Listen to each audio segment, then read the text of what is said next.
এটা আমাদের আজকে প্রোগ্রামে পরিদর্শনে আমাদের প্রিয় নেতারা উপস্থিতি সকল অসীম চত্বরে পরিদর্শনে এসেছেন। আমাদের প্রিয় নেতা গোলাম বড় ভাইদের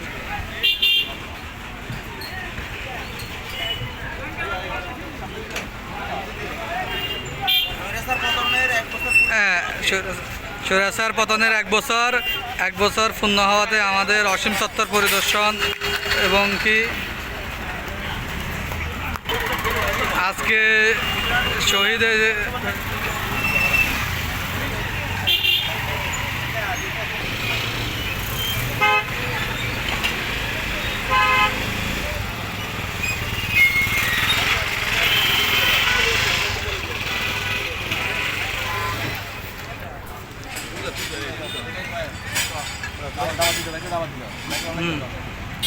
আজকের 4 কোটির সময় জুলাই গণঅভ্যুত্থানের বর্ষপূর্তি উপলক্ষে উপজেলা পৌরসভা বিএনপি অংশগ্রহণ উদ্যোগে আজকে বর্ষপূর্তি অনুষ্ঠান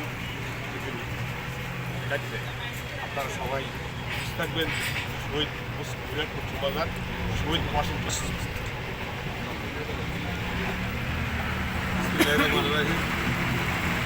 দোসর এবং স্বৈরাচার পতন 5 আগস্ট উপলক্ষে 1 বছর পূর্ণ হয়েছে। এই 1 বছর পূর্ণ উপলক্ষে আমাদের আজকে পশ্চিম বাংলা করে আমাদের আনন্দ মিছিল আর আনন্দ মিছিল অংশগ্রহণ করার জন্য কবিরাট উপজেলা এবং কবিরাট পৌরসভা সকল অঙ্গসংগঠনের নেতৃবৃন্দকে উপস্থিত থাকার জন্য বিশেষভাবে অনুরোধ করা হচ্ছে। বিসমিল্লাহির রহমানির রহিম। আজ বিকাল 7টা থেকে আমাদের কবিরাট উপজেলা এবং কবিরাট পৌরসভা বিএনপি এবং অঙ্গ সহযোগী সংগঠন থেকে স্বৈরাচার পতনের বর্ষপূর্তি উপলক্ষে অর্থাৎ জুলাই আগস্ট আন্দোলনের বিজয়ের বর্ষপূর্তি উপলক্ষে আমাদের বিজয় মিছিল এবং সমাবেশ অনুষ্ঠিত হবে।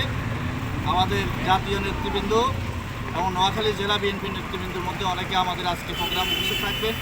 উপজেলা পৌরসভা বিএনপির অঙ্গ সংগঠনের নেতৃবৃন্দ উপস্থিত থাকবেন। আমরা সর্বস্তরের জনগণকে আমরা আহ্বান জানাবো, আপনারা এই বিজয়ে শরিক হবেন।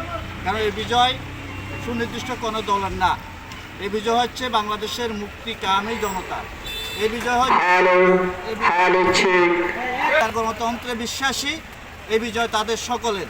এই বিজয় হচ্ছে যারা বাংলাদেশের স্বাধীনতায় বিশ্বাস করে, সার্বভৌমত্বে বিশ্বাস করে, এই বিজয় তাদের সকলের। তাই আমরা সর্বস্তরের জনগণের প্রতি আহ্বান জানাবো, বৈষম্যবাদী ছাত্র নেতৃবৃন্দ যারা এখানে আছে তাদের প্রতি আহ্বান জানাবো, সর্বস্তরের জনগণের প্রতি আহ্বান জানাবো। আপনারা যারা গণতন্ত্রে বিশ্বাস করেন, আপনারা যারা স্বাধীনতা সার্বভৌমত্বে বিশ্বাস করেন, আপনারা যারা বাংলাদেশকে ভালোবাসেন, আপনারা এই বিজয় আপনাদের সকলের। আপনারা এই বিজয়ের মিছিলে অংশগ্রহণ করবেন, সমাবেশে অংশগ্রহণ করবেন। আমরা একটা কথা বলতে চাই, গতকালকে আমাদের নেতা জনাব তারেক রহমান বলেছেন এখন সময় এসেছে যারা শহীদ হয়েছে শহীদের রক্তের ঋণ পরিশোধ করা এখন হচ্ছে আমাদের গুরুত্বপূর্ণ বিষয়, আমাদের টার্গেট। তাই আমরা বলতে চাই যারা গত 17 বছর এবং বিশেষ করে জুলাই আগস্ট আন্দোলনে দেশের স্বাধীনতা রক্ষায় যারা জীবন দিয়েছে, বৈষম্য দূর করার জন্য যারা আন্দোলন করতে গিয়ে জীবন দিয়েছে, গণতন্ত্র পুনরুদ্ধার করতে গিয়ে যারা জীবন দিয়েছে, আমরা আমাদের সেই সকল শহীদের আমরা শ্রদ্ধা জানাই এবং তাদের যে ত্যাগ, রক্তের যে ঋণ, সেই ঋণ পরিশোধ করার জন্যই আমাদের প্রথম টার্গেট থাকবে। আমরা দেশের স্বাধীনতা সার্বভৌমত্ব গণতন্ত্রকে সুরক্ষার জন্য আমরা সর্বোচ্চ আমাদের ত্যাগ থাকবে। আর আমাদেরকে ক্ষমতায় নিতে হবে, ক্ষমতায় যেতে হবে। বিএনপি এমন কোনো রাজনীতি করে না, বিএনপি রাজনীতি করে বাংলাদেশের জনগণের পক্ষে। বিএনপি রাজনীতি হচ্ছে স্বাধীনতা সার্বভৌমত্বের পক্ষে, বিএনপি রাজনীতি বাংলাদেশের পক্ষে, বাংলাদেশের জনগণের পক্ষে বিএনপি রাজনীতি করে বলেই বাংলাদেশের সাধারণ জনগণ বিএনপিকে ভালোবাসে, সামনের দিকে বিএনপিকে ভালোবাসবে। যদি সুযোগ আসে বিএনপি জনগণের পক্ষে স্বাধীনতা সার্বভৌমত্ব রক্ষায় আরও গুরুত্বপূর্ণ ভূমিকা রাখবে। সবাইকে আজকে বিকাল 4টায় বিজয় মিছিলে অংশগ্রহণ করার আহ্বান জানিয়ে আমরা শেষ করছি। খোদা হাফেজ, বাংলাদেশ জিন্দাবাদ।